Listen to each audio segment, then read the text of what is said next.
Mm-mm. Oke, beginilah. Ya. Ketika Yesus dan murid-muridnya tiba di Kapernaum, datanglah pemungut bea bait Allah kepada Petrus dan berkata, "Apakah gurumu tidak membayar bea 2 dirham itu?" Jawabnya, "Memang membayar." Dan ketika Petrus masuklah rumah, Yesus mendahulinya dengan pertanyaan, "Apakah pendapatmu, Simon? Dari siapakah raja-raja dunia ini memungut bea dan pajak? Dari rakyatnya atau dari orang asing?" Jawab Petrus, "Dari orang asing." Maka kata Yesus kepadanya, "Jadi bebaskanlah rakyatnya, tetapi supaya jangan kita menjadi batu sandungan bagi mereka, pergilah memancing ke danau, dan ikan pertama yang kau pancing, tangkaplah dan buka mulutnya, maka engkau akan menemukan mata mata uang 4 dirham di dalamnya. Ambillah itu dan bayarlah kepada mereka, bagiku dan bagimu juga." Oh, ini yang mancing ikan dapat dapat koin Koin. ya. Nah, di sini kan kita bisa lihat Rasul Petrus lah yang dipilih oleh Tuhan Yesus untuk mengambil koin dari mulut ikan untuk membayar pajak baginya ya, dan Hmm, bagi Petrus sendiri gitu. Kenapa tidak suruh yang lain gitu? Kenapa tidak ini yang lain? Tapi ya Tuhan Yesus ya kepada Petrus hmm, menyuruhnya gitu. Ya.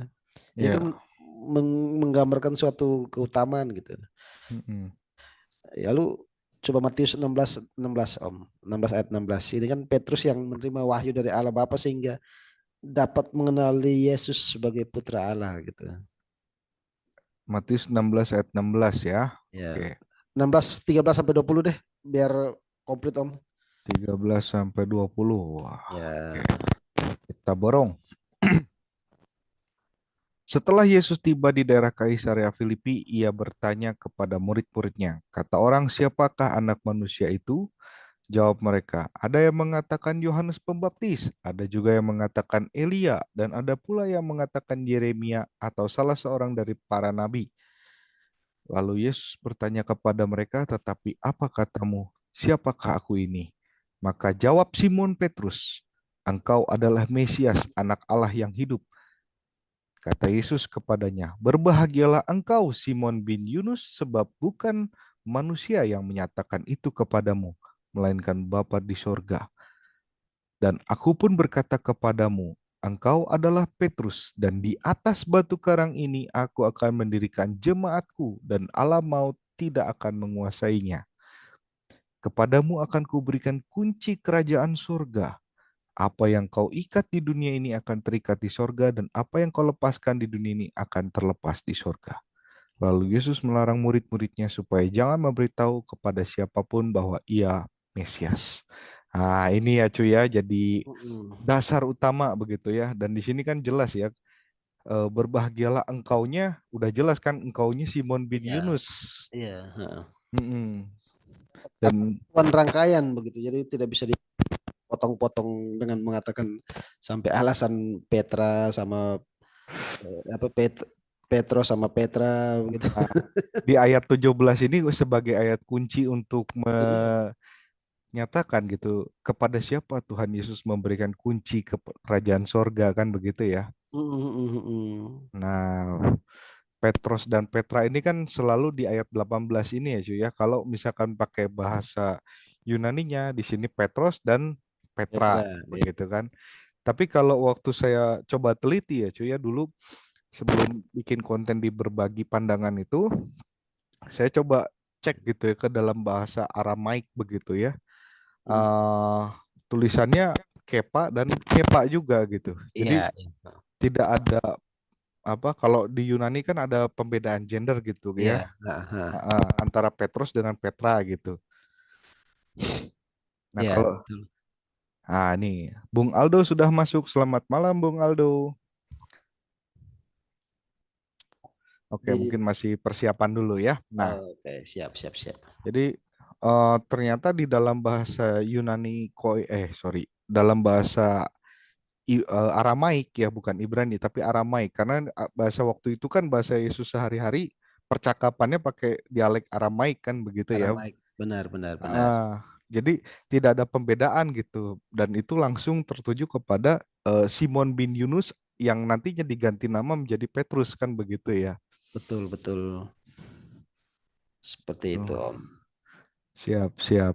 Makanya kepadamunya cuma satu orang lagi kan, bukan kepada Iya, orang-orang lain gitu kan. benar, Dan benar, kuberikan benar. kunci. Jadi memang kuasanya sangat mengikat sampai ini ya, apa yang diikat di dunia diikat juga di surga, apa yang diikat di surga apa dilepas di dunia juga terlepas juga di surga. Jadi ini bukan kuasa yang main-main begitu. Ya, Namun sayangnya dewasa ini banyak sekali gitu ya dari eh, kekristenan non-Katolik begitu yang menyangkal hal ini gitu dengan dalih yang macam-macam tadi, cu, yang iya, saya sebutkan gitu kan. iya, Mm-mm. benar-benar. Dan ya itulah itu sebenarnya sebagai upaya manusia untuk mencari posisi atau argumen untuk mengatakan tidak kepada gereja Katolik gitu kan, sebenarnya kalau Mm-mm. saya lihat sih seperti itu gitu.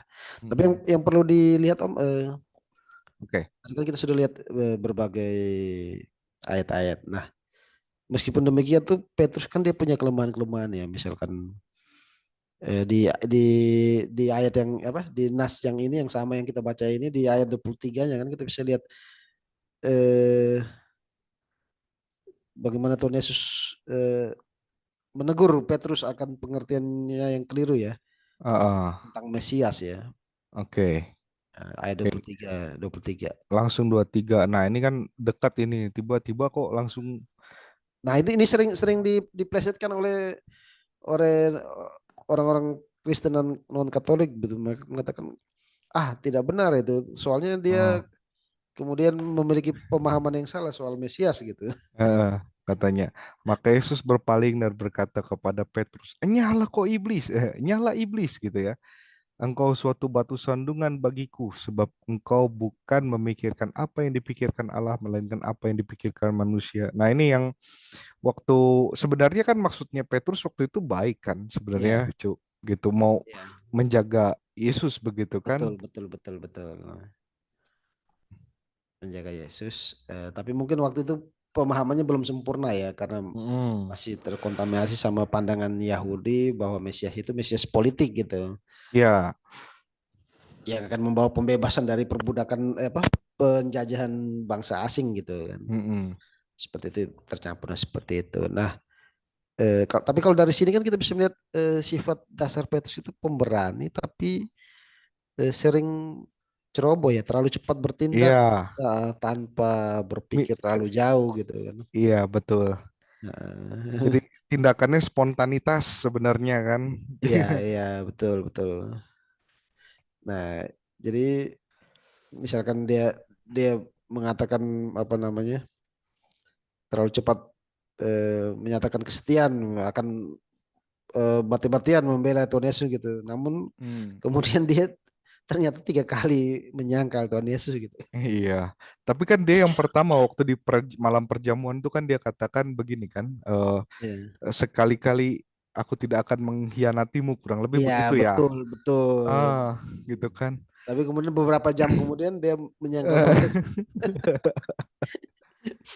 Ya, terus ya apa namanya temperamen juga mungkin bisa dilihat dari di bagaimana waktu Tuhan Yesus mau ditangkap di Taman Getsemani itu kan Ya, dia terus mencabut pedang dan memotong telinga salah Mal, satu ya, Malkus ya, Malkus.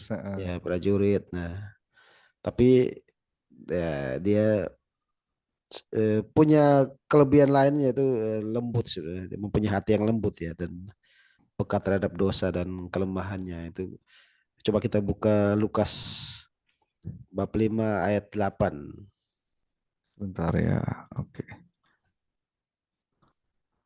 Lukas 5 ayat 8 coba Om. 8. Eh, sorry, sorry, sorry. Kok jadi keris? Ah, ini. Ketika Simon Petrus melihat hal itu, ia pun tersungkur di depan Yesus dan berkata, Tuhan, pergilah daripadaku, karena aku ini orang berdosa. sebab ia dan semua orang yang bersama-sama dengan dia takjub oleh karena banyaknya ikan yang mereka tangkap. Demikian juga Yakobus. Oh, sorry, ini udah Nah, coba belum. kita lanjut ke bab 22 ayat 61-62, Om. Matius Nah, 2. Lukas, masih Lukas. Bab Kasih 22 ayat 61 sampai 62. 22 ayat 61 sampai 61 62. 62. Oke. Kita ngintip-ngintip aja dulu. Iya. Lalu berpalinglah Tuhan memandang Petrus. Maka teringatlah Petrus bahwa Tuhan telah berkata kepadanya, sebelum ayam berkokok pada hari ini, engkau telah 3 kali menyangkal aku. Lalu ia pergi keluar dan menangis dengan sedihnya. Hmm. Wah. Ya, jadi ini menunjukkan ya, dia sebenarnya hatinya tuh sensitif gitu ya terhadap dosa dan kelemahannya, dan menurut tradisi setelah Tuhan Yesus naik surga itu setiap kali ayam mendengar bunyi ayam berkokok tuh Petrus selalu menangis dengan sedih begitu.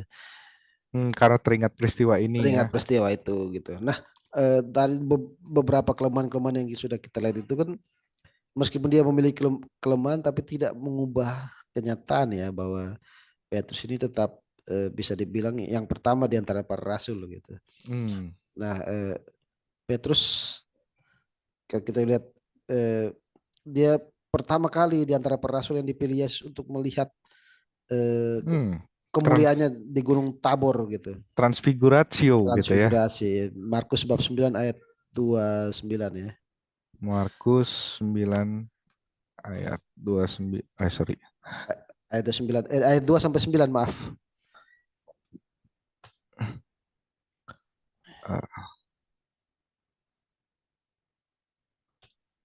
Sebentar ya. Oke. Ini satu-satu ya. Dan 6 hari kemudian Yesus membawa Petrus, Yakobus, dan Yohanes, dan bersama-sama dengan mereka ia naik ke sebuah gunung yang tinggi. Di situ mereka sendirian saja. Lalu Yesus berubah rupa di depan mata mereka. Betul. Ini terkonfirmasi di 2 Petrus kalau nggak salah ya, Om ya. 2 Petrus 1:17 18.